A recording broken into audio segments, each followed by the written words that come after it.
Assalamualaikum warahmatullahi wabarakatuh. Pada hari ini kami akan mempresentasikan hasil inspeksi K3L yang kami lakukan, khususnya di ruang laboratorium kultur sel dan juga ruang asap. Next. Berikut merupakan anggota kelompok dari kelompok 15. Yang pertama ada Belva Sabita Nasif, kemudian ada saya sendiri, Raina Raudatul Jannah, dan kemudian ada Raka Nabil Lutrafalah. Next. Berikut merupakan profil laboratorium dan lokasi dari lab yang kami inspeksi. Yang pertama terdapat ruang kultur sel 2 di Biosafety lantai 4 dengan PJ laboratoriumnya Nur Jaya dan juga Asri Martini Wulani, di mana kami mewawancarai Mas Jaya di sini. Adapun untuk lokasinya berletak di gedung EF MIPA UI dan hari tanggal inspeksi pada Rabu 6 Mei 2026. Adapun untuk yang kedua adalah ruang asam dengan PJ laboratorium yang sama dan juga lokasi fakultas yang sama. Dan pada hari yang berbeda, yaitu pada hari Senin, tanggal 4 Mei 2026. Next. Yang pertama terdapat kebijakan dan komitmen K3L, di mana hasil analisis di sini terlihat bahwa status terpenuhinya adalah sebesar 100%, di mana semua poin dinyatakan ada dan atau iya, di mana penyusunan kebijakan K3L tertulis dan sosialisasi telah menyeluruh kepada para pekerja yang terrealisasi dengan sempurna. Hal tersebut memberikan kejelasan landasan hukum internal yang mempertegas tanggung jawab manajemen serta mengeliminasi kebingungan standar operasional sejak awal kerja, di mana di sini implementasi dan tindak lanjut yang dapat dilakukan adalah melanjutkan rutinitas pelaksanaan safety induction dan juga menjaga visibilitas dokumen kebijakan agar lebih mudah diakses. Kemudian di sini terdapat dokumentasi berupa dasar-dasar K3L dan juga di lingkungan kampus dan di laboratorium yang sempat dilakukan oleh mahasiswa baru. Kemudian terdapat juga sign yang terdapat di ruang asam dan juga di kultur sel 2. Boleh di next? Berikutnya terdapat perencanaan K3L dan juga HARADC, di mana di sini terlihat statusnya 100% terpenuhi, sehingga tidak ada aspek yang terlewati, di mana pedoman tertulis, pelaksanaan HIRAJ, HRA, serta program K3L Laboratorium telah siap dan aktif secara menyeluruh, yang mana hal tersebut memungkinkan pencegahan kecelakaan kerja secara proaktif, karena peta risiko biologi, kimia, bahkan fisik sudah diidentifikasi dan dikendalikan sebelum aktivitas dimulai. Adapun untuk implementasi dan tindak lanjut yang dapat dilakukan adalah memastikan bahwa lembar HIRAJ atau HRA ini ditinjau ulang secara berkala dan apabila khususnya terjadi modifikasi alat, adanya reagen kimia baru atau adanya perubahan alur prosedur kerja. Di sini dapat terlihat untuk ruang asam dan kultur sel 2. Boleh di next? Ya, berikutnya terdapat implementasi K3L dengan status yang sama, yaitu 100% terpenuhi, di mana sumber daya atau safety officer, pelatihan daring, induksi pengguna baru, serta sistem pelaporan kecelakaan telah 100% terpenuhi, yang mana kompetensi personel lebih terjamin melalui sertifikasi pelatihan, respon darurat yang terarah berkat adanya alur pelaporan yang jelas, serta manajemen organisasi yang lebih akuntabel. Adapun untuk implementasi dan tindak lanjut yang dapat dilakukan itu meliputi memastikan ketersediaan dokumen tertulis sebagai arsip fisik pelengkap untuk mempermudah proses verifikasi lapangan. Kemudian dia juga mempertahankan serta memastikan kerutinan dari pelaksanaan rapat K3L secara berkala dengan lebih konsisten agar dapat terus mengevaluasi temuan risiko baru di laboratorium. Boleh di next? Berikut terdapat beberapa dokumentasi mulai dari alur pelaporan, induksi K3L, pelatihan K3L, sumber daya, pelatihan K3L, dasar K3L, dan biorisk manajemen serta chemical safety. Boleh next. Ya, berikutnya terdapat lingkungan kerja atau tata graha, di mana berdasarkan hasil analisis masih sekitar 71,42% terpenuhi, yang sudah cukup tetapi masih ada yang perlu diperbaiki, di mana di sini kontrol akses terbatas, area bersih, dan tertata, kemudian terdapat jadwal housekeeping meskipun belum terlalu terdokumentasi, dan penyimpanan barang juga sudah cukup baik. Akan tetapi di sini alat komunikasi serta lantai yang anti slip masih belum tersedia. Di mana hal tersebut dapat berdampak seperti menimbulkan risiko isolasi darurat, koordinasi penyelamatan yang rawan gagal ketika terjadi kecelakaan kritis di dalam lab, dan juga memicu terjadi risiko tinggi insiden cedera fisik akibat terpleset, terutama saat terjadi tumpahan cairan. Sehingga implementasi dan tindak lanjut yang dapat dilakukan adalah mengadakan sistem telepon internal ataupun perangkat radio komunikasi di laboratorium. Kemudian juga mengaplikasikan lantai anti-slip coating atau memasang matras karet anti licin di area rentan terpleset. Di sini juga terdapat dokumentasi untuk lantai yang tanpa anti-slip, kemudian ada juga untuk tanda dilarang masuk. Boleh di next. Di sini ada beberapa dokumentasi lain, yaitu adalah ruang kerja untuk ruang asam dan kultur sel 2. Untuk ruang asam sudah cukup rapi, tapi masih ada beberapa peralatan yang seharusnya tidak disimpan di ruang asam. Kemudian untuk kultur sel 2 sudah cukup bersih tapi masih belum terlalu tertata rapi. Adapun untuk housekeeping, benda berat dan penyimpanan atas sudah cukup sesuai dengan standar yang diberikan. Boleh di next? Ya, berikutnya merupakan hygiene perorangan, di mana statusnya sangat baik, yaitu 100% terpenuhi dengan adanya tanda larangan makan, minum, kosmetik, dan kulkas sampel steril dari makanan, kemudian terdapat loker pribadi serta wastafel yang lengkap. Dan ini dapat mencegah terjadinya paparan bahaya, serta melindungi dari bahaya masuknya mikroorganisme atau bahan kimia ke saluran pencernaan. Adapun untuk implementasi dan tindak lanjut yang dapat dilakukan adalah mempertahankan kedisiplinan pemeriksaan kulkas, sampel, dan juga area kerja secara berkala tanpa adanya kelonggaran aturan. Kemudian juga melakukan kontrol stok mingguan untuk ketersediaan sabun cair, tisu pengering di area wastafel. Di sini dapat terlihat larangan yang dipaparkan di ruang asam dan juga ketersediaan kulkas di kultur sel 2. Boleh di next?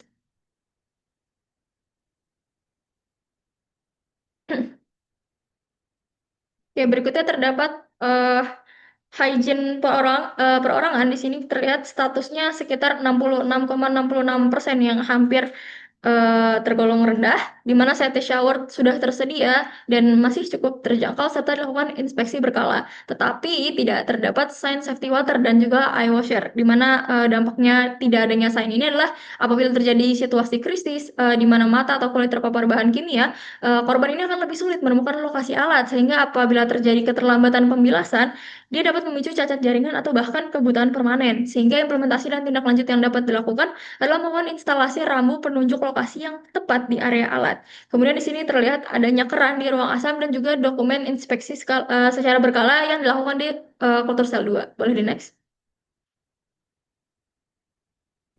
Baik, selanjutnya saya akan melanjutkan apa yang sudah dipaparkan teman saya, yaitu sekarang kita masuk ke aspek tabung gas bertekanan dan kelistrikan.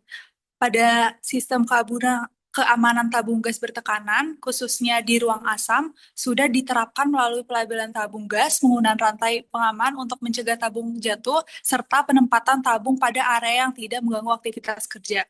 Dapat kita lihat untuk dokumentasi yang sudah kita ambil, selain itu terdapat penggunaan outlet listrik, baik di ruang asam maupun ruang kultur sel, yang tidak berlebih dan penempatan kabel sudah diatur agar tidak menimbulkan bahaya yang tersandung. Namun, laboratorium ini khususnya untuk kedua laboratorium belum dilengkapi gas detektor dan belum terdapat informasi maupun verifikasi terkait grounding yang memadai pada seluruh peralatan listrik dan instrumen. Next. Selanjutnya, untuk sistem inventarisasi, pelacakan, rencana pengadaan alat bahan telah diterapkan melalui pendataan berbasis database, sistem pengadaan terpusat, serta pengecekan MSDS dari vendor disertai penilaian bahaya dan pengendaliannya. Untuk pendataan seluruh bahan dan instrumen menggunakan logbook yang tertera pada gambar. Next. Selanjutnya, untuk keamanan dari biological aspect, laboratorium telah dilengkapi beberapa fasilitas seperti laminar flow hood di ruang asam dan biological safety cabinet di ruang kultur sel. Area laboratorium juga dilengkapi tanda bahaya, aturan dasar keamanan hayati, serta SOP penanganan limbah pada kedua laboratorium. Beberapa aspek yang masih perlu dilengkapi meliputi prosedur transportasi, penyimpanan bahan biologis, serta kontainer yang sesuai, terkunci, terlabel, dan terkalibrasi. Sementara itu, terdapat beberapa fasilitas yang mungkin tidak relevan seperti vacuum line chemical traps and filter untuk laboratorium kultur sel dan ruang asam tidak digunakan dalam aktivitas laboratorium tersebut. Next. Berikut beberapa dokumentasi yang kelompok 15 ambil waktu wawancara dengan PJ Laboratorium berupa hazard sign di kedua ruangan, fume hood di ruang asam, dan BSC di ruang kultur sel. Next. Selanjutnya, untuk keamanan kimia, telah mencakup pemahaman staf terhadap prosedur chemical emergency, larangan penggunaan pipet mulut, pengemasan bahan kimia dalam wadah tahan bocor, serta pelabelan bahan kimia sesuai standar United Nations Global atau GHS. Namun, penyimpanan bahan kimia masih belum sesuai standar. Pada ruang asam tidak tersedia area penyimpanan khusus sehingga beberapa bahan kimia diletakkan di lantai. Sedangkan di ruang kultur sel, bahan kimianya masih disimpan dalam satu kabinet tanpa pengelompokan berdasarkan karakteristik bahayanya. Aspek interlock leads pada centrifugal tidak relevan untuk penilaian ini karena fasilitas yang diamati tidak menggunakan centrifugal dalam aktivitas laboratoriumnya. Next. Selanjutnya untuk poin dari chemical safety aspect yaitu telah ada SDS atau Safety Data Sheet, penggunaan secondary containment untuk bahan kimia cair, serta fume hood dan exhaust yang berfungsi dengan baik, aliran udara yang lancar tanpa turbulensi. Namun beberapa hal yang perlu diperhatikan seperti penyimpanan kriogenik bersuhu minimum minus 153 derajat Celcius, cairan mudah terbakar, belum disimpan dalam flammable safety cabinet sesuai standar.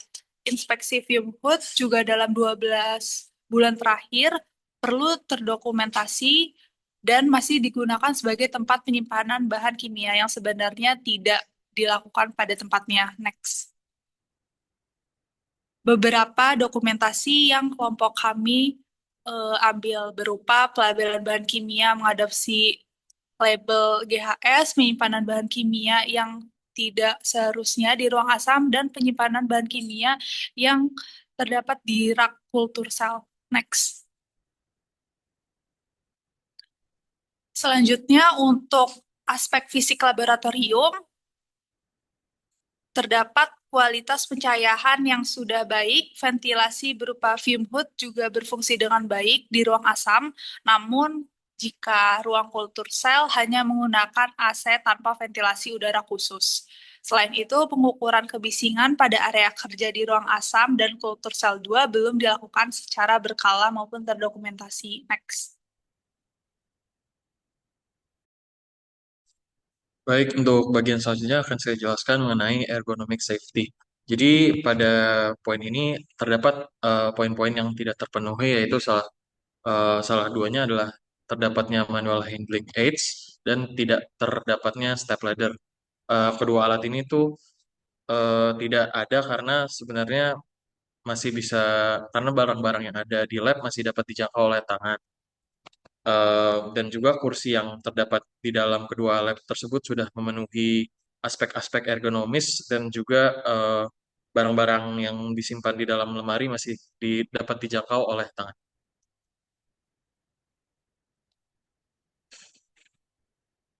Oke, untuk selanjutnya kita masuk ke bagian radiation safety. Jadi pada aspek bagian radiation safety ini seluruh aspek-aspeknya bisa dikategorikan kepada not applicable karena pada dasarnya Departemen Biologi FMIPA UI tidak menggunakan bahan radioaktif maupun peralatan yang memancarkan radiasi ionisasi dalam kegiatan penelitian maupun praktikumnya. Baik, untuk selanjutnya kita masuk ke bagian alat pelindung diri. Eh, ter, jadi pada kedua lab tersebut sudah disediakan APD yang berupa gloves maupun jas lab yang tergantung di balik pintu di lab kultur sel 2.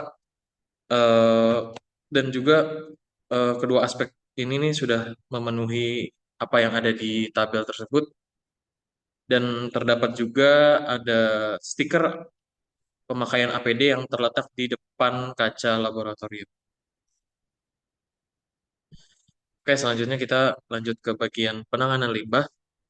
Jadi ada semua poin yang ada di poin penanganan limbah ini sudah terpenuhi. Jadi SOP-nya sudah ada, namun belum terdokumentasi. Kemudian limbah-limbah yang ada yang digolongkan kepada limbah B3, infeksius, radioaktif maupun umum, eh, nantinya akan ada proses pengklasifikasian oleh petugas K3L yang berasal dari Departemen Biologi FMIPA UI, dan kemudian selanjutnya akan diserahkan kepada pihak yang berwenang ataupun vendor yang akan mengelola limbah tersebut. Oke, selanjutnya kita masuk ke poin-poin persiapan keadaan darurat. Jadi poin-poin yang ada di sini secara umum sudah terpenuhi. Yang pertama, terdapat prosedur penanganan kecelakaan yang sudah disosialisasikan, kemudian sudah tertempel stiker kontak H3L yang terdapat di depan ruang asam, namun pada ruang kultur sel belum tersedia. Kemudian ada kotak P3K yang tersedia di beberapa tempat, namun masih dapat terjangkau walaupun perlu proses atau waktu untuk menjangkaunya. Kemudian untuk spill kit itu hanya terdapat di laboratorium mikroteknik, namun spill kit tersebut bisa digunakan untuk bersama-sama. Kemudian staf dan mahasiswa juga mengetahui lokasi penyimpanan alat pemadam api. Jadi alat pemadam api ini tersedia di ruang asam dan juga lab perkembangan 4 di lantai 4, lab perkembangan di lantai 4. Kemudian pada Departemen Biologi FMIPA UI hanya terdapat alat pemadam api APAR, namun tidak terdapat sprinkler dan juga hidran. Dan juga di setiap tangga yang ada di Departemen Biologi FMIPA UI memiliki stiker jalur evakuasi. Oke, kemudian pada poin 102, jadi petunjuk jalan keluar itu sudah terpampang di dinding, jadi pengguna atau anggota lab bisa melihatnya. Kemudian petugas K3L Departemen Biologi FMIPA UI sudah diketahui oleh semua anggota lab yang ada di Departemen Bio. Kemudian nomor telepon UPT K3L tersedia dan terpampang di stiker yang ada di kaca. Kemudian tanda-tanda keselamatan juga dipampangkan di kaca yang ada di ruang kultur sel ataupun ruang asam. Dan pelatihan yang dilakukan tuh sudah dilakukan oleh mahasiswa dan juga staf-staf yang ada di Departemen Biologi FMIPA UI. Oke, kemudian untuk bagian terakhir, jadi ada bagian pemeriksaan dan tinjauan manajemen. Jadi untuk poin-poin tersebut semuanya sudah terpenuhi. Eh, Dilakukan inspeksi K3L secara berkala dan kepala laboratorium berhak mengetahui hasil temuan yang didapatkan dan pernah terdata insiden tabung CO2 yang tekanan terlalu besar pada tahun 2020 atau 2021 dan setelahnya dilakukan insiden yang dilaporkan ke UPT K3L. Kemudian kegiatan audit yang ada tuh seharusnya dilakukan, tapi pihak K3L dari FMIPA UI masih aktif menindaklanjuti setiap proses secara aktif. Kemudian peninjauan ulang yang ada di Departemen Biologi FMIPA UI hanya berupa diskusi dengan kepala laboratorium dan hal ini menunjukkan perlu adanya improvement di masa depan. Oke, kemudian ada penilaian inspeksi yang kami lakukan, kelompok 15 lakukan. Jadi terdapat nilai aspek K3L yang iya sebanyak 87, aspek K3L yang tidak sebanyak 23, dan aspek K3L yang not applicable sebanyak 9, dengan total 119 nilai. Jadi jika dirata-ratakan dan mengacu kepada persentase pemenuhan SMK3L dari Peraturan Pemerintah Nomor 50 Tahun 2012, nilai ini tergolong dalam range yang baik, yaitu pada 79,09%.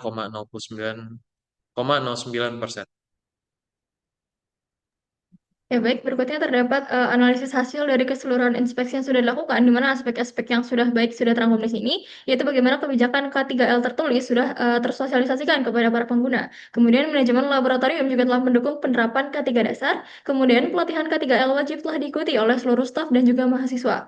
Adapun pengelolaan APD lengkap dengan penyimpanan yang tertata serta terdapat sign khusus sudah tersedia. Kemudian biological safety cabinet dan juga laminar flow hood berfungsi dengan baik dan memiliki tag inspeksi. Kemudian, sistem pemilihan limbah berdasarkan jenisnya telah terlaksana dengan dokumentasinya. Dan terakhir, jalur evakuasi, titik berkumpul, serta pengetahuan terhadap prosedur darurat sudah tergolong baik. Adapun untuk aspek yang masih belum baik dan dapat diperbaiki ke depannya, yaitu bagaimana grounding beberapa instalasi masih belum optimal. Kemudian adanya penyimpanan bahan mudah terbakar pada kabinet yang masih belum sesuai dengan standar. Kemudian, biosafety sign masih belum terpasang secara merata pada setiap laboratorium. Kemudian lemari asam masih digunakan sebagai area penyimpanan bahan kimia secara sementara.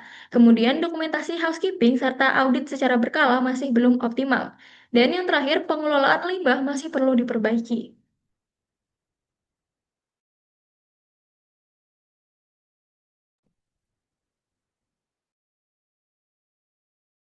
Baik, selanjutnya untuk evaluasi secara keseluruhan tingkat pemenuhan SMK 3 atau Sistem Manajemen Keselamatan dan Kesehatan Kerja sebesar 79,09% menunjukkan bahwa kedua laboratorium telah berada di atas kategori kurang atau di bawah 59% maupun sedang 60-84% berdasarkan PP nomor 50 tahun 2012.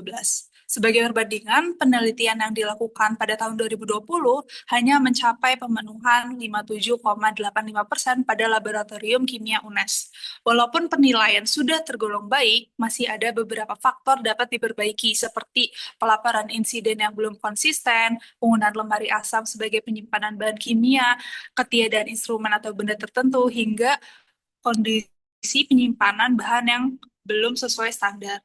Tingginya capaian indikator mutu layanan tidak serta-merta mencerminkan penerapan SMK 3 yang optimal. Namun evaluasi menyeluruh berbasis inspeksi, checklist seperti yang dilakukan dalam survei ini tetap menjadi sarana yang tidak tergantikan untuk mengidentifikasi kesenjangan antara kondisi aktual dengan standar yang seharusnya terpenuhi. Next.